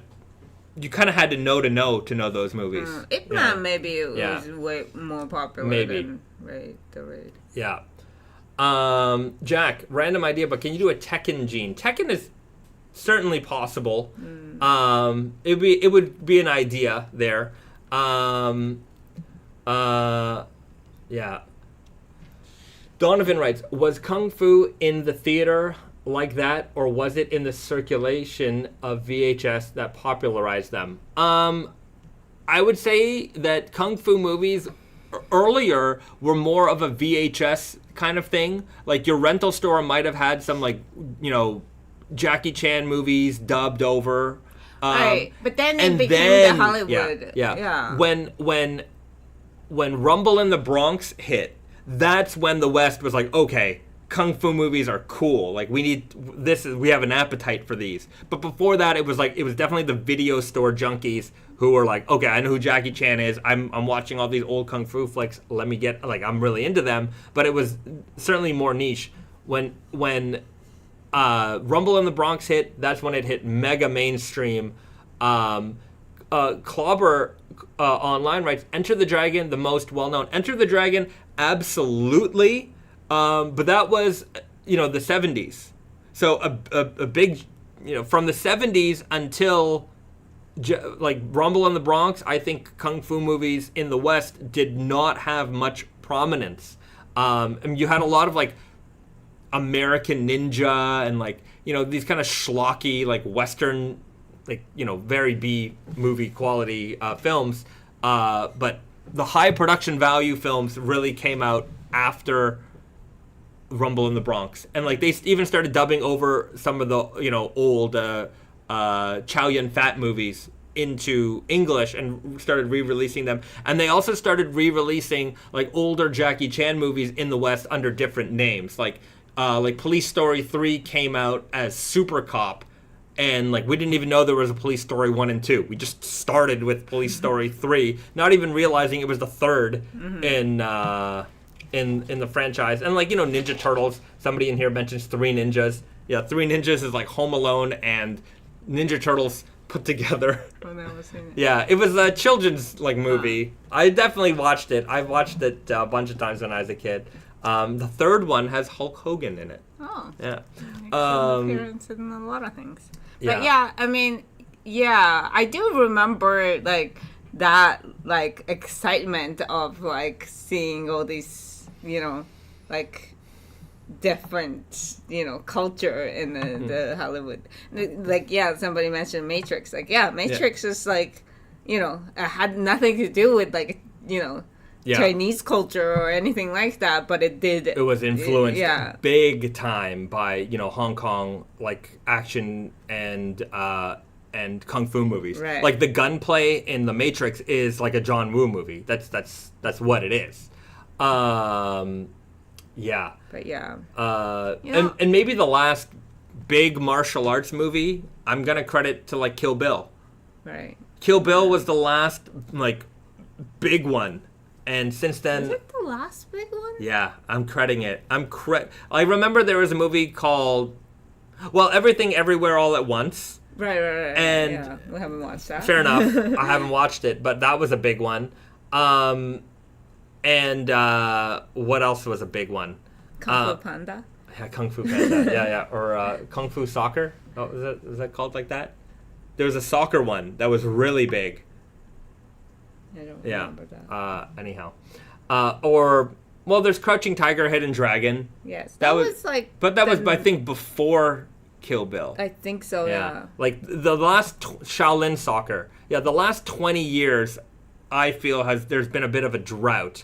Like, there used to be, like, every year there was sort of this big, martial arts movie. Mm-hmm. But it's been a while. Mm-hmm. It's been a while.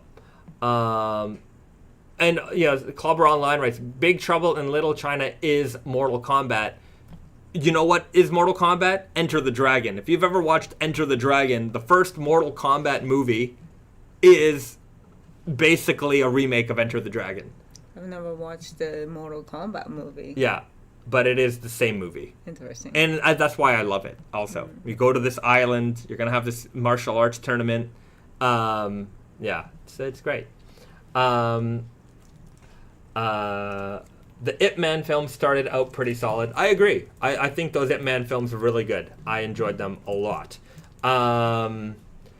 Arif checking in from Hawaii. All right, joining late because on the beach in Honolulu, have been wearing my Elephant 12s around, but not in the ocean. Nice. Well, I hope you're having a great. Enjoy your vacation. Hopefully it's a holiday. Hopefully. Yeah.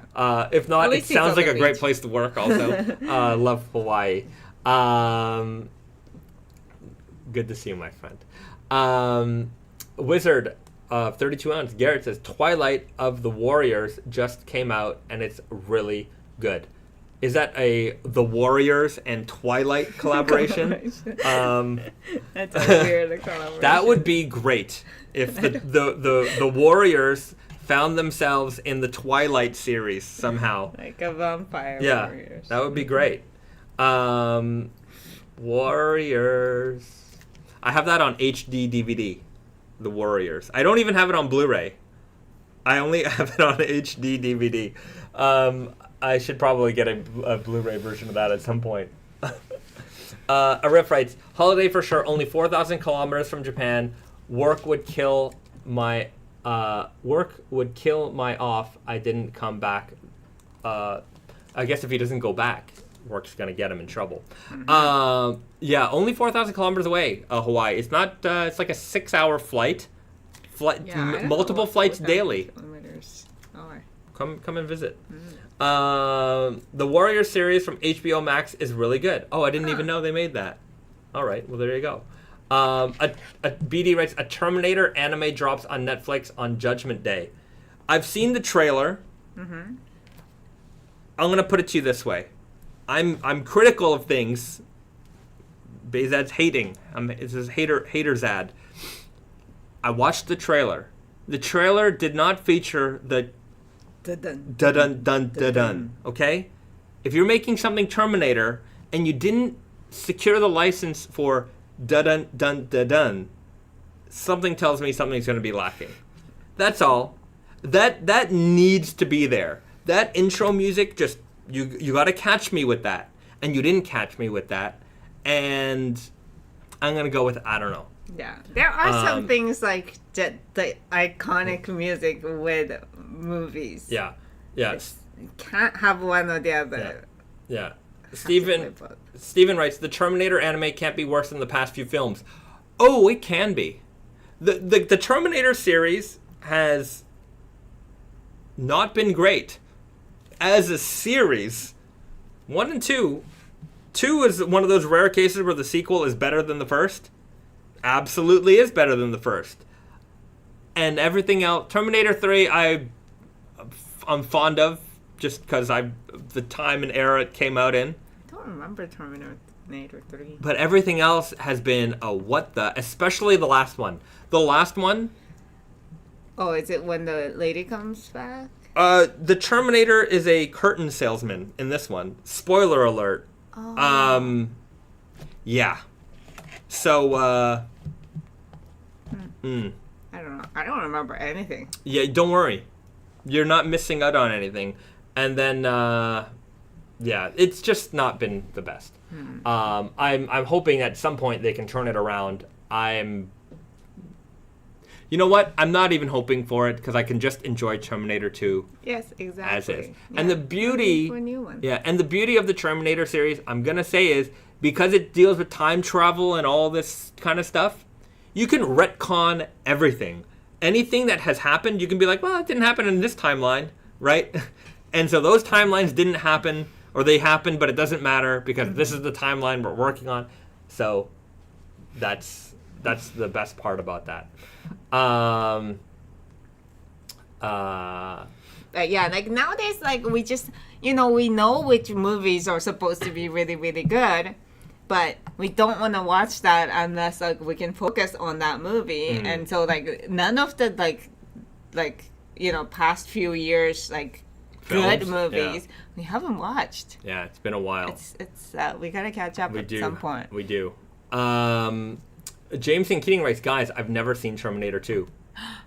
You really need to see it. That if I was stuck on a desert island, that would be one of the films I would bring with me.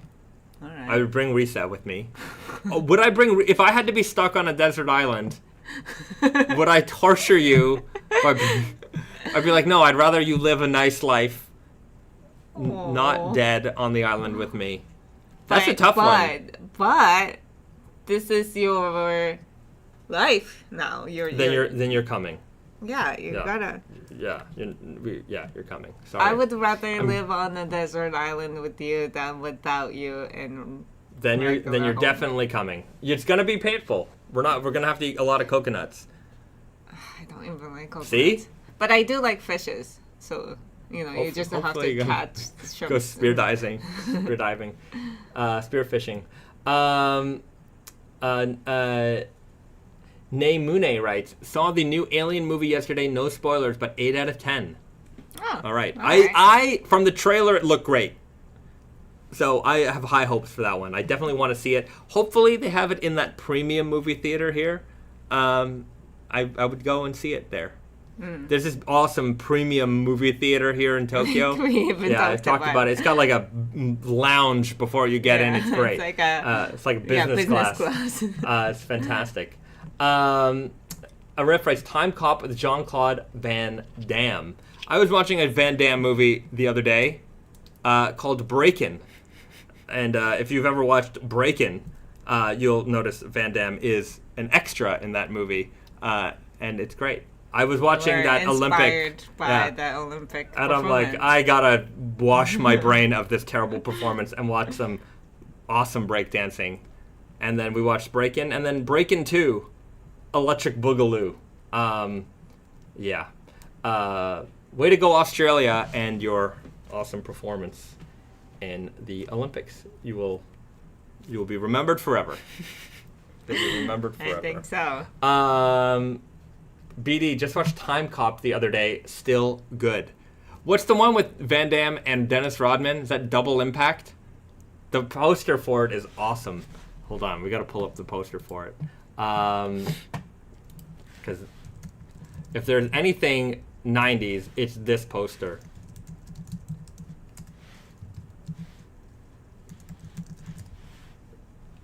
No, it's not Double Impact. Which one is the one with Dennis? Is it Double? Yeah, Double Impact. Wait, is that with Van Damme and Rodman?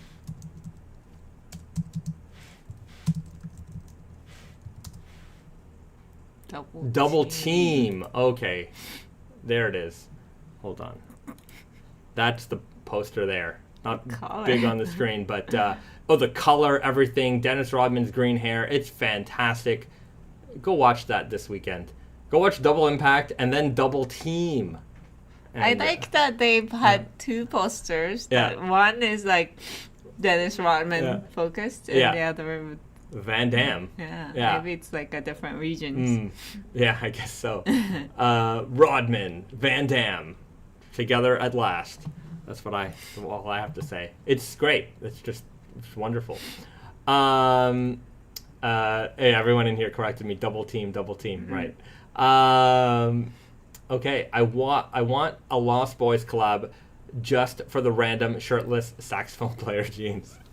Dude, there's a lot of great movie collabs coming up in the future. I promise you, we're gonna get them all. We're gonna make them all.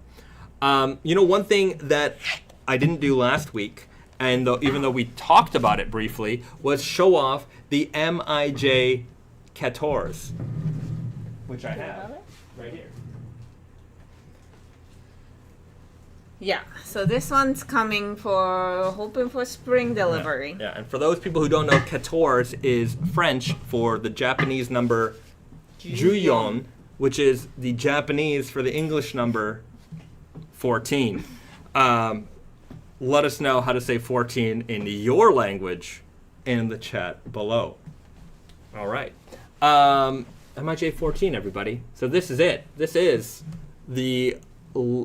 I think it was. We might have previewed this a long time ago. This has been in the works for a long time. Yeah, but it is finally in production land. So the fabric is going to be ready soon. The factory is going to be chopping it up and cutting them into jeans and then shipping them off to us. We'll have them as an early spring summer 25 release. Earlier, yeah, like sometime in early part of the probably Q1 2025. 2025, yeah. Yeah.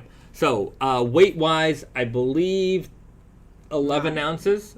I could be wrong, but it is in the 10-11 ounce range. As you can see, it's got this nice, I would call it even a greenish blue tone. Yeah, it's a lighter shade. But look at the texture. The texture is fantastic on it. It's bumpy. It's very hairy. It's a very fuzzy denim. Again, it might not pick it up so well on this camera, but it does have this nice fuzz to it. Super neppy as well, as you can tell. So, what's amazing about this denim is it is a lighter weight denim, but it's got so much texture. It's got slubby and neppy yarns on the warp. And the weft. The weft. Usually you see a lot of nep on the weft, but not much on the warp. So warp, neps, and slub. Weft, neps, and slub. So it's got it all. And it's got a beige weft as well. So it has a warm tone to add to this, greenish blue as well. So there's so much happening in this denim. It is just full of character. And in a nice lightweight form, so easy to wear through the spring, summer, even into the fall, winter, no problem with these. But it is just a beautifully textured denim. No question, this is, for something that isn't tremendously slubby, obviously slubby, this is going to be something that people are going to pick up on. If you see these in a store, you're gonna notice them. Or if you see somebody wearing them, they're going to say, what's going on with those jeans? Because there's something special about that denim. And it looks like, some kind of handmade, fabric as well. It's just, there's so many of these, mini imperfections in it and, color tone changes that it just doesn't look uniform and pure like you would get from, a conventional denim. So, very, very beautiful here. It is, we thought about, doing lighter weight MIJ, and because it's MIJ, we couldn't just settle for just regular fabric. Yeah. We had to make it very, very special. Yeah. And I think we achieved that. The best way to have the lightweight denim is to keep it lightweight, but just add so much things that it's not gonna feel like it's regular jeans. Yeah, I'm not gonna downplay this, but this is a pretty uniform denim here in the Craftsman selvage. It's a great lightweight, durable fabric, tight tool construction. I love this fabric, but the level of difference between this fabric and this fabric is a lot. No, to be fair, there's some people who just prefer this. They want that cleaner look. This is different, and I feel like this is definitely suitable for the MIJ line. Exactly. This is what we if we were going to make a lightweight denim, like you said, it's got to have this much packed into it. Yeah. So looking forward to this release. Sheepskin leather patch here as well. Going to come in all the fits. Super weird, easy, true denim jacket, heritage jacket. So we forgot to mention this one last week, but here it is. Coming. MIJ 14 iterations of MIJ. Yeah, I want to make 13 another like kind of core gene like the 10. So the Okayama Spirit Black and the Indigo will be like kind of recurring styles, and then we'll have some more limited models like this one. Neimue. Has there been any development news for Godzilla collab? I'm not sure that it got discussed. Not much. I mean, we're still in the approval phase of everything, so when we have more news, we'll definitely share it with you. So that's just kind of where we are with that at the moment. Yeah. Stephen Copelcam, there's a comment. Was that just a straight white salvage ID? Yes. So this one is just a straight white, all the way white. It's going to remain that way. I like all white salvage IDs. I don't know. But to be fair, this one is the sample with wider. This is the ID, true guy. We're trying to change that for micro for production. So. Yeah. So it'll be smaller for the production, but the edge ID itself all white, no color in there. Every now and then I just prefer that because very old school. Yeah, very old school. Okay. Sebastian Pilje, love the way the industry revels in imperfections of denim now. Glad your MIJ line exists. Yeah, it's not, for me, it's about, how can I say it?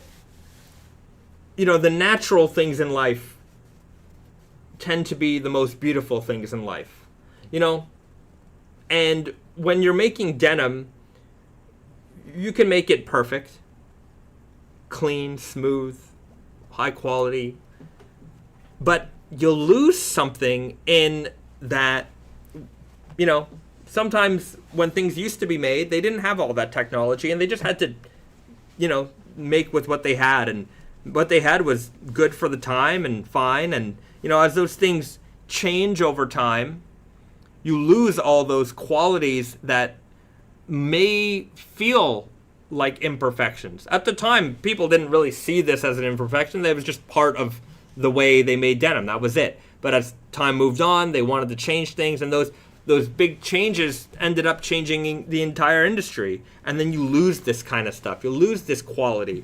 And, there's just something about the way a fabric is made like this that is, I think it's natural in all of us. You look at it and you're like, well, there's something more here to it than, the stuff I'm used to seeing every day. And I don't know how to explain it, but it's almost in anything, if you see, copper jewelry or silver jewelry that's patinaed a little bit, some like an old, leather bag that's worn in. There's just something about the way that looks compared to like something that's shiny and fresh and new. And, I have a watch which I polished a little too much and it's too shiny now. And I'm like, I hate it. But to be fair, that's like, that wasn't how it started. Right. But I know. You know what I mean? Yeah. Like a worn thing. Or worn look. It just got so much more appeal to me. I don't think that's everybody. Some people don't like that, right? But for me, I don't know. I'm automatically drawn to it. But it's also something that's like special, right? Like I think this denim looks interesting and like really cool, mostly because you don't see this anymore. You don't see like like when you think of raw denim, you think of like a clean, very uniform, like just. I wouldn't say boring because that's the blank canvas, right? Like you make it interesting by wearing them, but like it's just kind of like a flat thing. And then when you see something that has a way more character, that you don't see in a lot of a lot of products anymore that are new, then that's just I think people are kind of attracted towards that look too. Right. Well, guys, let us know, what is it about denim like this that draws you to it? Let's continue that conversation in the chat or in the comments section below, because right now we're segueing into our new segment, or our next segment, which is a snack time. We have snack time? Yeah, we got that soda. Oh. Yeah, we got a great soda here, which is a flavor that you're probably not likely to see anywhere but Japan. And even then, you might only find it in one prefecture. But we managed to find a can here, and we're gonna share this regional flavor with you. Risa's gonna bring it over in just a second.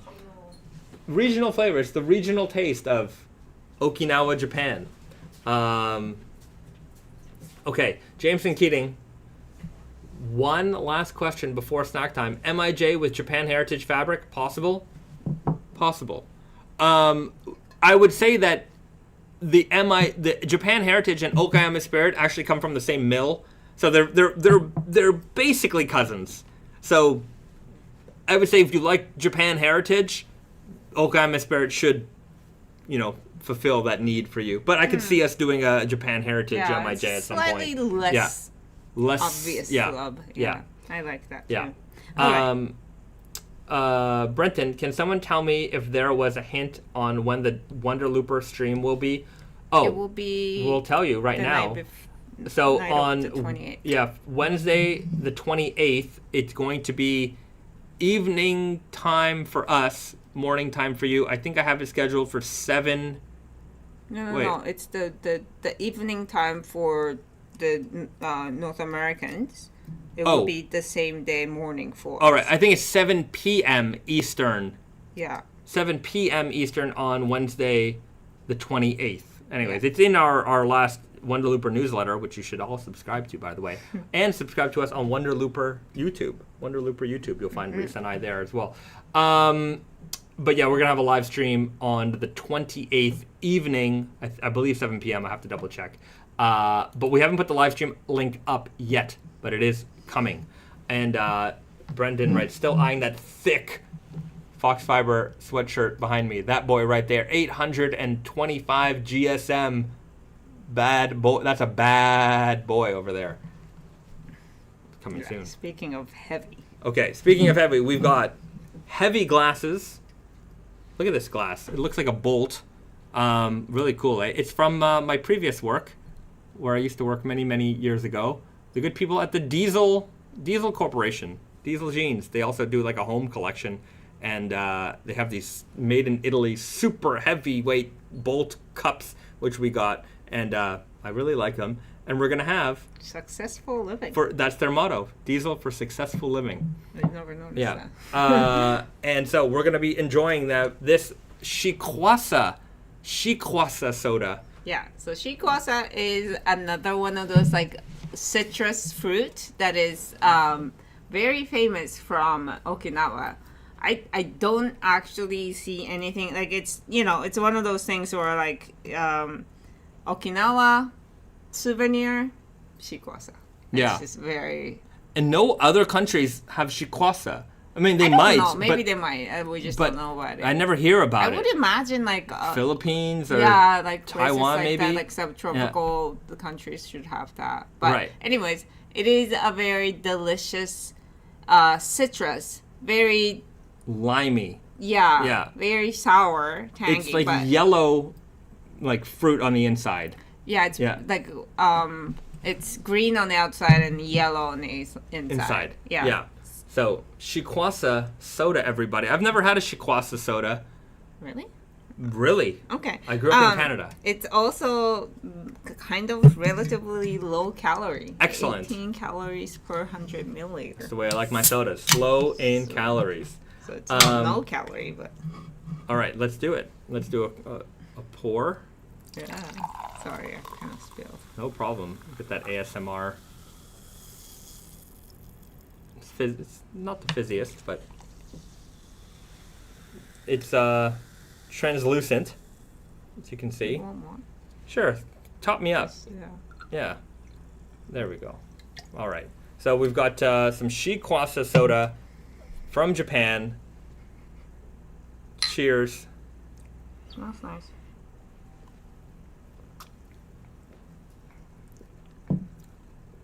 It is. It's light. Very light. Like, it doesn't have a lot of strong taste. Not at all. It's a, this particular is basically soda water with the essence of citrus. Yeah, and a little sugar because it is sweet. Yeah. But a little ramen kind of tasting, a little bit, but it's very subtle, like in like a Sprite citrus flavor is probably 10 times more citrusy than this. yes. So very faint, very light. I mean, I guess that's why it's low calorie. It's actually not bad as a soda. Yeah. Like it's it's very refreshing. Something that Over- quench your yeah. thirst and also tastes good. On a hot day, over a ton of ice, like a lot of ice, big old plastic cup, beach, lid, straw, umbrella. This is a great When you say beach, you're Yeah. like umbrella. already Yeah. like Umbrella's got to be there. You got to be covered up. But yeah, you want to drink this as cold as humanly possible. it's very Yeah. it's nice. I like it, but I would say that this does not like really differentiate the shikwasa flavor from like any other citrus flavor because it's kind of faint. Yeah, it's too faint to really call it. Yeah, like you might think this is like a lemon lime kind of drink. Yeah. The shikwasa has a distinct taste. You can taste it, but yeah, here it's still Yeah. not so. We call that LaCroix over here. The LaCroix or the LaCroix, it's pronounced LaCroix, but it is in French it's LaCroix. Those are more soda flavored, and the soda bubbles are stronger than this. Bubbles are stronger, but also this one's sweeter. Yeah. La Croix. This is sweeter. Yeah. So, not quite, but I would say in the realm. Okay. Sage Wone is right. Shinigami prospective date. None yet. I'm going to say November. I'm going to say November. Because October seems October very is pretty packed full already. yeah. So, November, just around the corner. It is. Yes. I'm going to tell you right now, I already put on some Christmas music as I was working the other day. Really? Yeah, I was oh just. Oh my god, you're gonna get sick of it. Because I was thinking about, Christmas around the corner, and I'm like, yo, put on some Christmas music. Let's get in the spirit. You're a maniac. And I like Christmas music, and so I'm just getting into the. We just watched a Christmas episode of The Office the other day, so that's true. That's it's just every now and then. Jameson Keating says, I saw Halloween pop-up shop today. Halloween's less than 100 days from now. So if you think about it, it's not that long. It's not that long. Halloween is not that long away. Right. So there you go. And Halloween date might be October 31st, but I mean, like...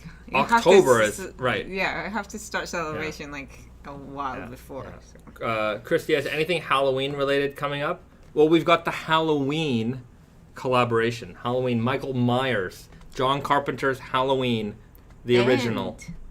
And Dia de los Muertos, the Mexican Day of the Dead.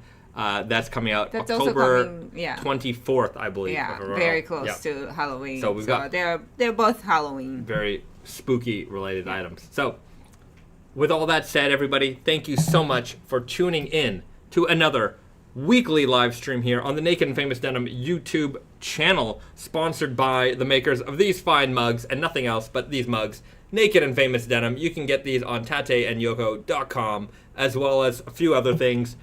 I think Naked and Famous sells some other stuff, but definitely these mugs. Yeah.